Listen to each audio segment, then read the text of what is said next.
The USDA just released a report showing that 70% of American shoppers are already concerned about rising grocery prices. And trust me, it's about to get worse. In August alone, food costs spiked another 7%, and September could be the month when shortages stop being headlines and start hitting your own pantry. That's why today, we're counting down 12 grocery items you need to stockpile this month. Because some of them aren't just getting pricey, they're disappearing altogether. And here's the kicker. It's not always the items you expect. Everyone worries about milk, bread, and rice. But what's really under pressure right now includes oils that every kitchen depends on, frozen vegetables that are quietly vanishing from shelves, and even baby formula and pet food, essentials you can't easily substitute. And trust me, number 4 isn't just rare. It could literally shut down bakeries across the country if you don't act now. That's how fragile the supply chain has become. Each item in this list is ranked by urgency, from categories already facing empty shelves to staples on the verge of doubling in price by the holidays. Some you'll recognize instantly, but a few will surprise you, because they're the quiet workhorses of your pantry that most people overlook until they're gone. So, as shortages creep closer, the real question isn't if you'll be affected. It's whether you'll be ready when the prices jump overnight. Before we jump into the full list, take a second to like this video and subscribe to Wings of Wonder.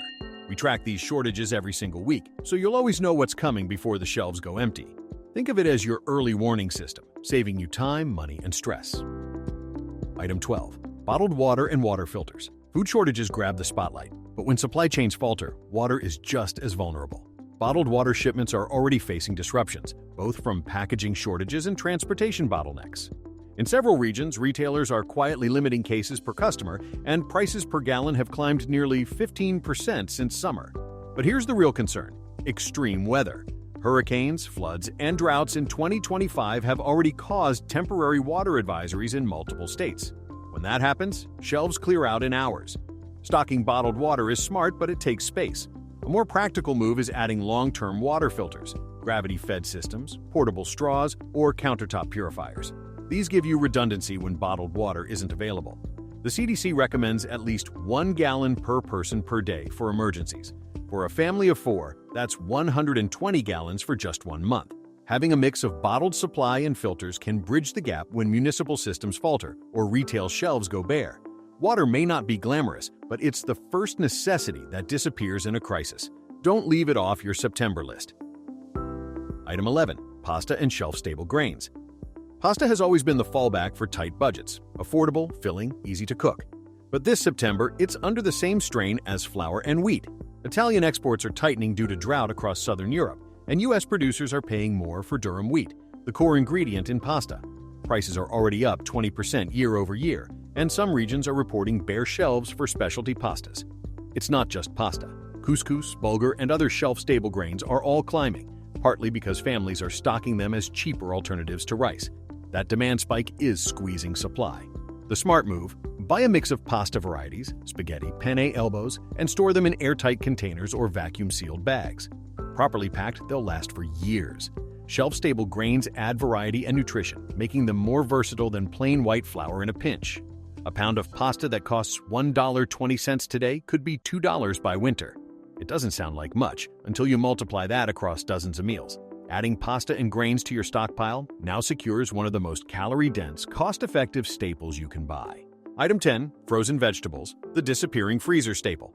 Let's start with something most people assume is safe: frozen vegetables. Walk into almost any grocery store this September, and you'll notice something strange. The freezer aisle isn't empty, but it isn't full either. At Target last week, the frozen section looked barely 30% stocked. Corn, green beans, broccoli, items that used to fill an entire wall were suddenly rationed to a few sad rows. Why? It's a double hit. First, weather disasters have hammered fresh crops across the U.S. and South America. Less raw produce coming in means less to freeze in the first place.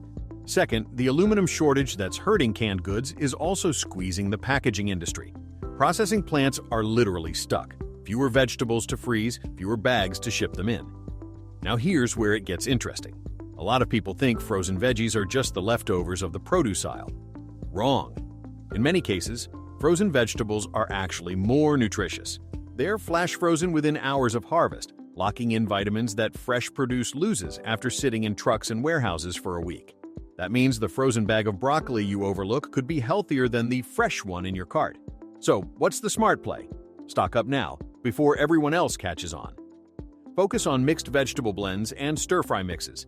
They give you variety and balanced nutrition in one bag. Add single staples like corn, broccoli, and green beans for flexibility in cooking. Most bags will last 8 to 12 months in your freezer, which means nearly a year of guaranteed nutrition no matter what happens in the fresh aisle. Here's a simple storage hack. Organize your freezer like a mini grocery store. Label each bag with the date you bought it and rotate using the first-in, first-out system. That way, nothing gets buried in the back and wasted. And think about this. If frozen sections are already thinning out in September, what happens by December when demand spikes during the holidays?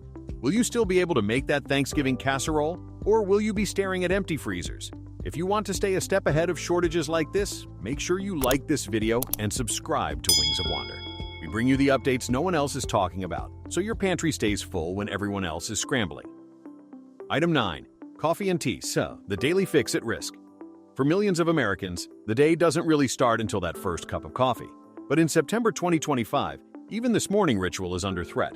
Prices are climbing at a pace that has shocked even longtime roasters. Brazil, which supplies nearly 40% of the world's coffee, was hit with its worst frost in 27 years. Vast sections of coffee fields were wiped out, and experts say full recovery could take 2 to 3 years. That supply shock is already showing up in stores. Wholesale prices for certain beans have doubled since January. A Chicago coffee shop owner with 3 decades of experience put it bluntly, "This is the worst I've ever seen it." And the pain isn't limited to coffee lovers. Tea drinkers are feeling it too. Climate disruptions in India, China, and Kenya are driving global tea shortages. Green tea alone has spiked more than 40% since spring, and premium varieties are quickly slipping into luxury territory. So, what can you do? First, switch to buying whole beans rather than pre-ground. Whole beans last 3 to 4 times longer, and when you grind them fresh, the flavor is far better. If you really want to stretch your supply, divide beans into weekly portions, vacuum seal them, and store them in the freezer. Properly stored this way, coffee can hold its flavor and caffeine kick for up to 2 years. Don't overlook backups either. Instant coffee never truly goes bad, and while it may not deliver cafe flavor, it guarantees a caffeine fix during tough times. For tea, focus on black teas and oolong, which tend to store longer and stay flavorful when kept in airtight tins away from light. The reality is simple. When crops take years to regrow, there's no quick fix to shortages. That morning cup is going to get a lot more expensive. If coffee or tea is part of your daily life, September is the month to build a cushion before the squeeze gets worse. 8. Baby formula and pet food, the overlooked essentials. Some shortages you can work around with substitutions, but if you got a baby at home or a pet that depends on a specific diet, you don't have that luxury. Baby formula and pet food are already under pressure, and September 2025 is looking especially risky. Formula has never fully recovered from the 2022 crisis. Just last month, Abbott Nutrition announced production delays at one of its main facilities, and the ripple effects were immediate. Parents reported shelves half empty within days. Formula can last up to 2 years when stored properly, but most households keep just a week or 2 on hand. That's a dangerous gap when supply interruptions stretch for weeks. Stocking 3 to 6 months' worth isn't hoarding, it's insurance. Pets are facing their own crisis. The same aluminum shortages affecting canned goods are now squeezing canned pet food production. At the same time, premium brands often rely on global sourcing for ingredients, and those supply chains are fragile. The result? Shelves that used to hold 20 varieties of cat or dog food now hold 5. A veterinarian I spoke with noted a troubling trend. Owners forced to switch brands suddenly are seeing digestive problems in their pets. The stress isn't just financial, it's physical for the animals themselves. The solution is a gradual one. Start by building up extra bags or cans of the brand you normally use, while slowly introducing 1 or 2 alternatives. That way, if your go-to disappears, your pet is already adjusted. For dry food, use airtight containers or large sealable buckets to protect against insects and moisture. Stored this way, it will stay fresh for months. Babies and pets don't understand supply chains or shortages. They just need what they need. And that's why formula and pet food, often forgotten until it's too late, should be near the top of any September stockpile list. Item 7. Cooking oils. The silent crisis. Cooking oils rarely get attention until they spoil and they're gone. But right now, this category is being hit from every direction at once, and the results are already showing up on receipts. Canada's canola harvest dropped by more than a third after a severe drought. South America's soybean crop was hammered by extreme weather, with yields at their lowest in over a decade. And Indonesia, the world's largest palm oil producer, has tightened export restrictions to protect its domestic market. That's not just one hiccup. That's 3 major producers squeezed at the same time. For consumers, it means prices that have doubled since January. A gallon of avocado oil that cost $45 earlier this year now runs close to $90 in some states. Even basic canola oil for frying is up nearly 80%. A chef at a Chicago restaurant described the invoices to me. We're rewriting menus because we literally can't afford to cook certain dishes anymore. So what should you do? First, focus on oils that last. Coconut oil is a powerhouse. It can sit on the shelf for 2 to 3 years and doubles as a moisturizer, first aid salve, and even an emergency candle with a cotton wick. Avocado oil is unbeatable for high-heat cooking, with a smoke point of 520 degrees Fahrenheit, making it safe for frying and sautéing.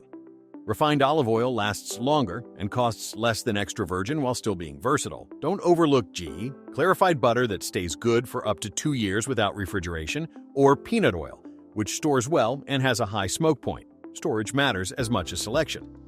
Keep oils away from heat, light, and air. Never in the cabinet above the stove or in a garage with wild temperature swings. Smaller bottles are smarter than bulk jugs because every time you open a container, oxygen speeds up rancidity. For long-term storage, transfer oils to amber glass or metal tins, which block light and air far better than plastic. Cooking oils aren't just kitchen basics. They're essentials for nutrition, cooking, and even survival.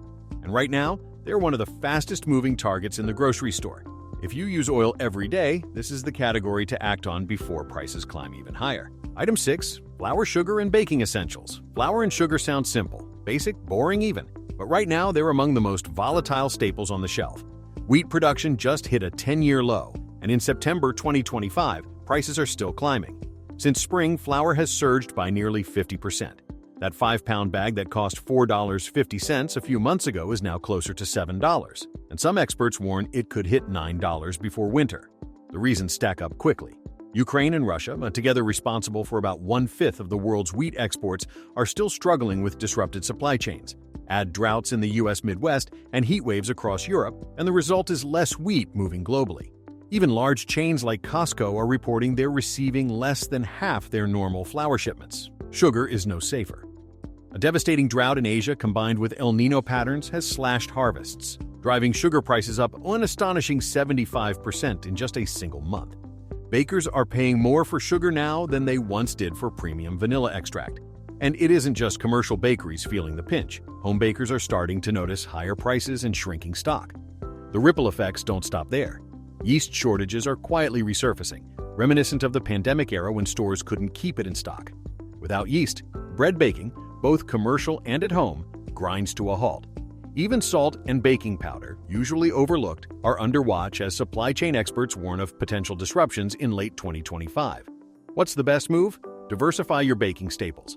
Don't just stock all-purpose flour. Add bread flour, whole wheat, and specialty flours if you use them. Sugar stores best in airtight containers. Flour lasts years if sealed in Mylar bags with oxygen absorbers. Large buckets with Gamma Seal lids keep rodents and insects away while preserving freshness. For yeast, vacuum-sealed packets in the freezer extend shelf life dramatically.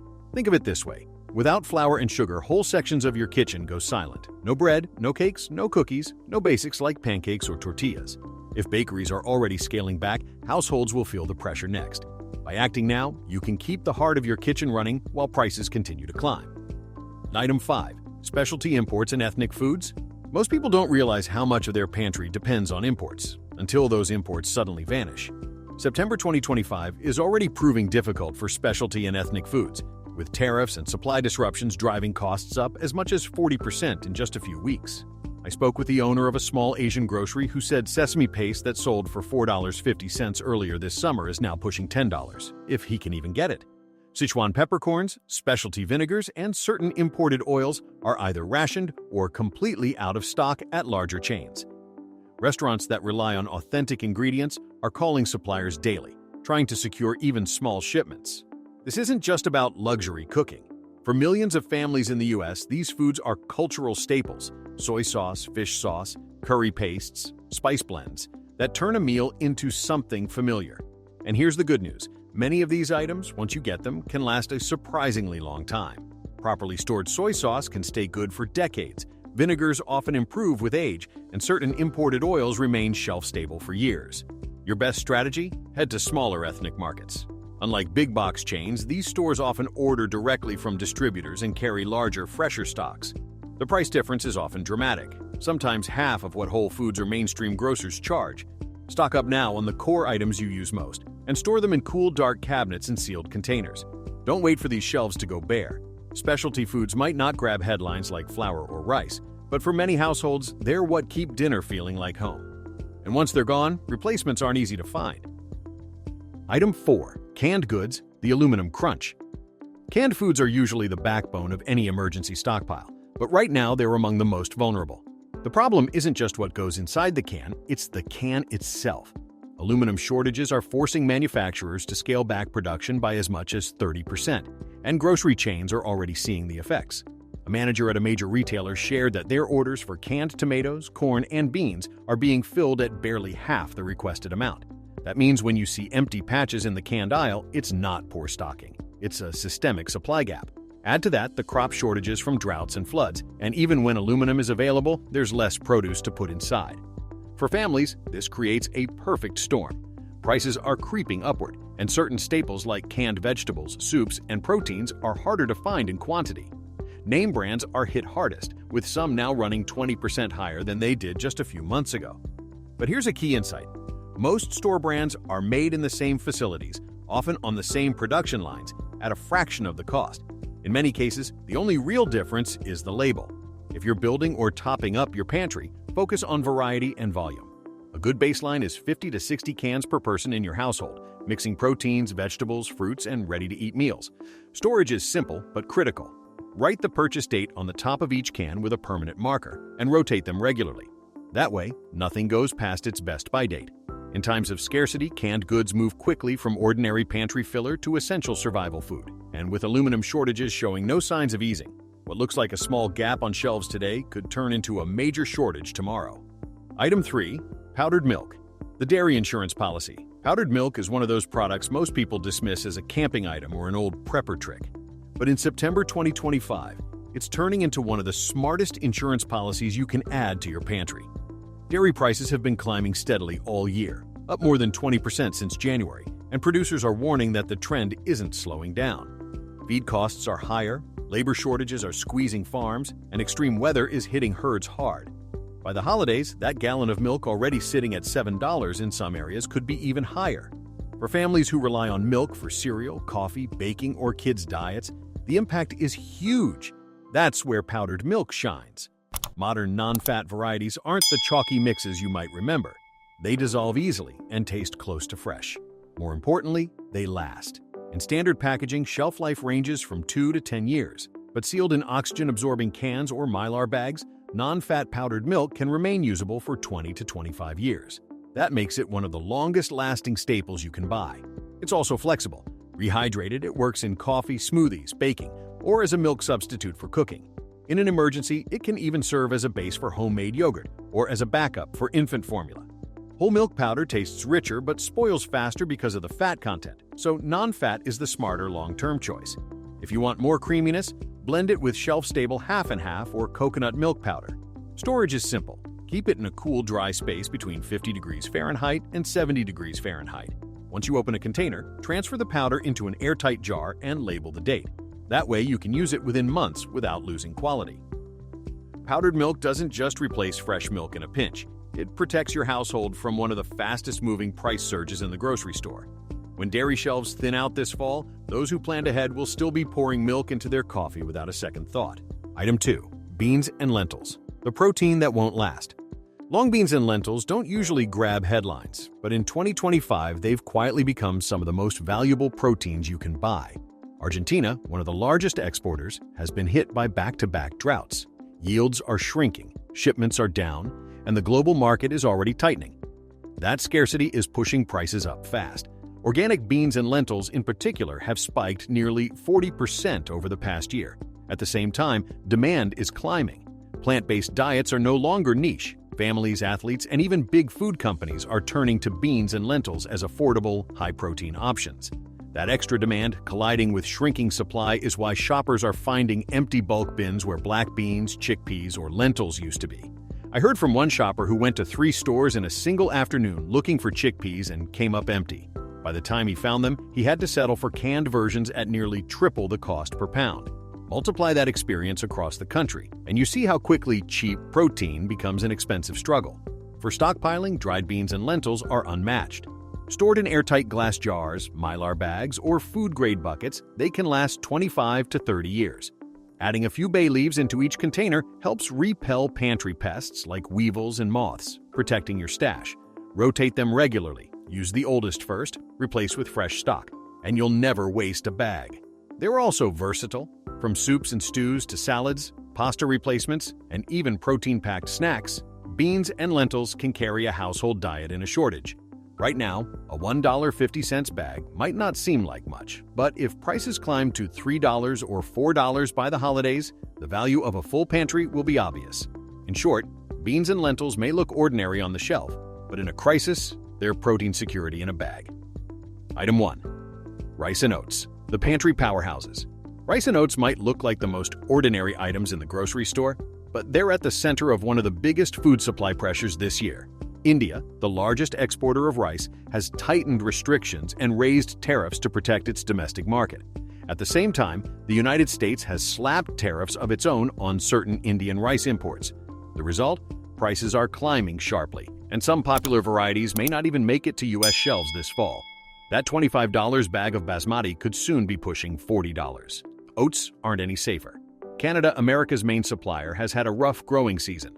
Early drought followed by excessive rain delayed harvests in major producing provinces. Mills are running lean, shipping bottlenecks are piling up, and wholesale oat prices have already climbed nearly 20% since spring. That doesn't just affect oatmeal lovers. Oats are in granola bars, snack foods, and oat milk, meaning prices creep into dozens of everyday products. For long-term planning, rice and oats are some of the most reliable staples you can buy. White rice, stored properly in mylar bags with oxygen absorbers, can last up to 30 years. Oats, when kept dry in airtight containers, will remain good for about 2 years. Both are calorie-dense, versatile, and inexpensive, at least for now. Smart storage makes the difference. Keep them in cool, dark places away from moisture. Adding bay leaves to containers is an old but effective trick for deterring pests. Buy in bulk while prices are still manageable, and you'll lock in value that could double by the holidays. In times of shortage, it's not the flashy foods that carry households through. It's the quiet workhorses like rice and oats. Boring on the shelf, priceless in a crisis. When you look at all 10 of these categories together, the picture is clear. September 2025 isn't just another month of rising prices. It's a turning point. Frozen vegetables already thinning out in stores. Coffee and tea jumping in price so fast that a daily habit could start feeling like a luxury. Baby formula and pet food quietly disappearing, leaving parents and pet owners scrambling. Oils, flour, sugar, and baking supplies surging in cost, while specialty imports vanish from shelves without warning. Even canned goods and pantry basics like beans, rice, and oats, foods we've always counted on, are no longer guaranteed. The takeaway isn't to panic, it's to prepare. Start building a cushion now, little by little, so you're not forced into tough choices when shelves go bare or prices spike overnight. Think of it like insurance for your pantry. Rotate what you store, use what you buy, and replace it steadily. That way, nothing goes to waste, and your household stays protected. If you've been waiting for the right moment to start stockpiling, that moment is here. The trends aren't slowing down. Every week you delay, the cost of filling your shelves climbs higher. The families who act today will be the ones who aren't panicking tomorrow. The best time to prepare was yesterday. The second best time is right now.